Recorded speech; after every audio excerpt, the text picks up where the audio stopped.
Hello friends, నమస్తే. నేను మీ Naveen, దేవమల్లి tribal culture యూట్యూబ్కి స్వాగతం. ఫ్రెండ్స్, ఈరోజు అయితే మేమైతే ఎండలో అనమాట, మనుట ఎండల్లో. సో మేము వేసుకుని కొంచెం కొత్తిమీరని అయితే లాగుతున్నాం అనమాట, కట్టెలు. ఈ విధంగా అయితే మనం ఏంటంటే ఆకులు అంటే ఇవి ఈత చెట్టు ఒక ఆకులను తీసుకొని ఈ విధంగా అయితే మనం బద్దలు చేసి ఈ విధంగా అయితే కట్టెలు కట్టాలి ఫ్రెండ్స్. ఇవైతే అనమాట ఈతాకు అనమాట. ఈ విధంగా మనం కోసుకొచ్చి వీటిని అయితే మనం మధ్యలో తీసి అనమాట. సో కట్టడానికి వీజుగుండడానికి అయితే ఈ విధంగా కట్ చేసుకుంటాము. ఇదైతే మేము ఈ వేలో వేసుకున్నటువంటి కొత్తిమీర అనమాట. చాలా బాగుంది. అయితే సహజంగా ఈ మధ్యన వర్షాలు పడటం వల్ల అయితే పంట అయితే బాగానే వచ్చింది అనుకుంటున్నాను. మీ అభిప్రాయం కామెంట్ తెలియచేయండి ఫ్రెండ్స్. ఇదైతే ఫస్ట్ టైం అనమాట మన కొత్తిమీర పంట వేసుకోవడము. అల్లంతో పాటు కొత్తిమీర అయితే మధ్యన జల్లుకొని అనమాట.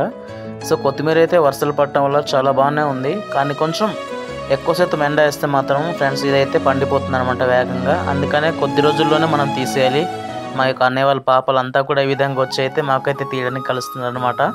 వాళ్ళకి తీయడం రాదనుకోండి, కాకపోతే అందరికీ పిలుచుకొని వచ్చాము. సో కొత్తిమీర అయితే చాలా బాగుంది. మీకు ఎలా అనిపించిందో తెలియచేయండి ఫ్రెండ్స్. ఈరోజు అయితే కొత్తిమీర తీసామన్నమాట. ఇది సహజ సిద్ధంగా మన యొక్క చలి ప్రాంతంలో ఎక్కువ శాతం ఇదైతే పండుతుంది అనమాట. చాలా బాగా ఎదుగుతుంది కూడా, ఎందుకంటే చలికి మంచిగా ఉంటుంది అనమాట.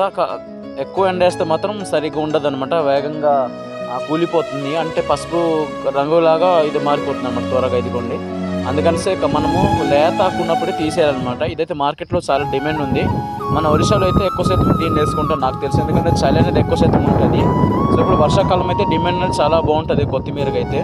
సో మీరు ఎప్పుడైనా కొత్తిమీర పంటను వేసుకున్నా లేదా నాకైతే తెలియదు. సో వేసుకుంటే మాత్రం కామెంట్ బాక్స్లో తెలియచేయండి ఫ్రెండ్స్.